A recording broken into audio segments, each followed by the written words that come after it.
Setelah mengevaluasi alternatif produk dan jasa yang ada, maka tibalah pada purchase decision atau keputusan pembelian. Keputusan itu dapat dipengaruhi berbagai faktor tambahan. Ada diskon, layanan pelanggan, ketersediaan produk, lokasi produk, dan lain-lain.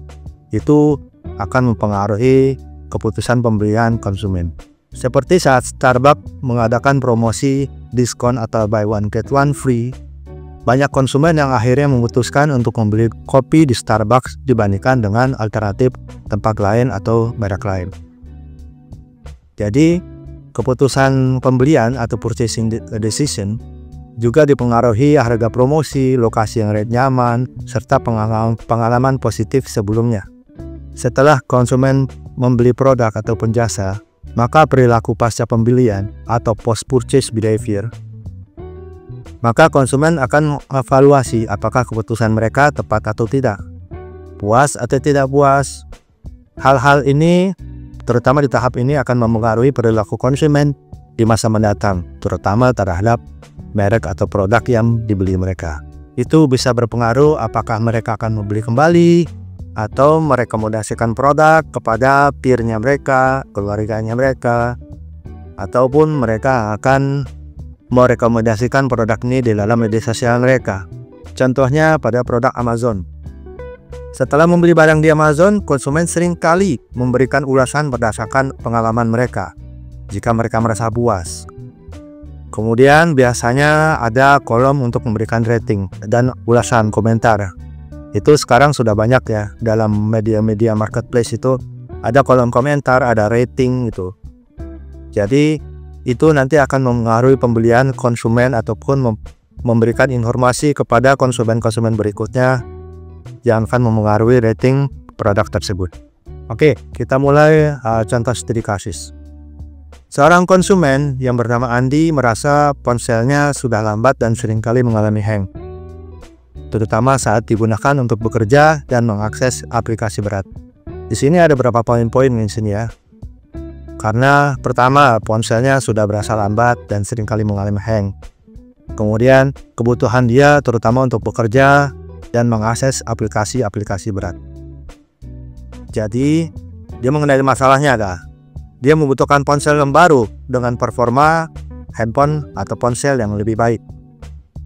Langkah pertama tentu mencari informasi.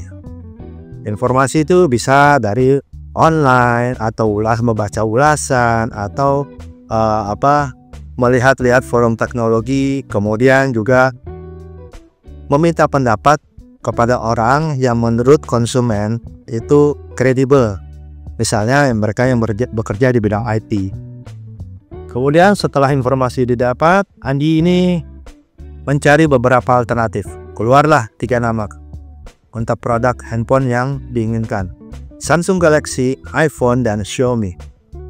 Dia tentu akan membandingkan baik dari sisi harga, kapasitas penyimpanan, kecepatan prosesor, kemudian fitur dari masing-masing merek.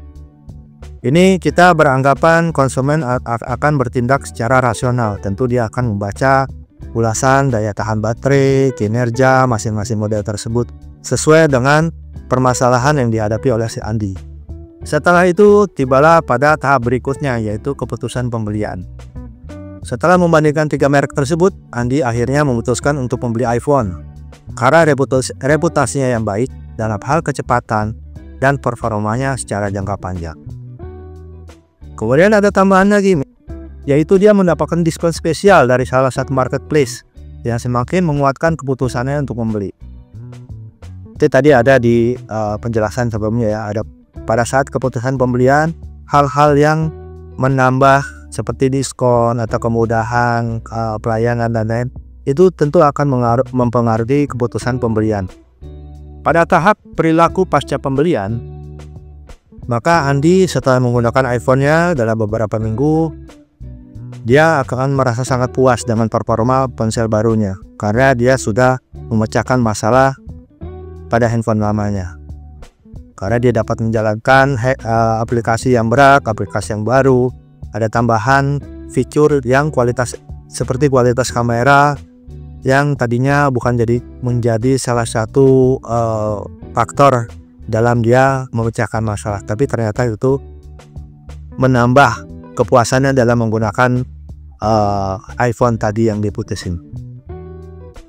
Tentunya itu akan memberikan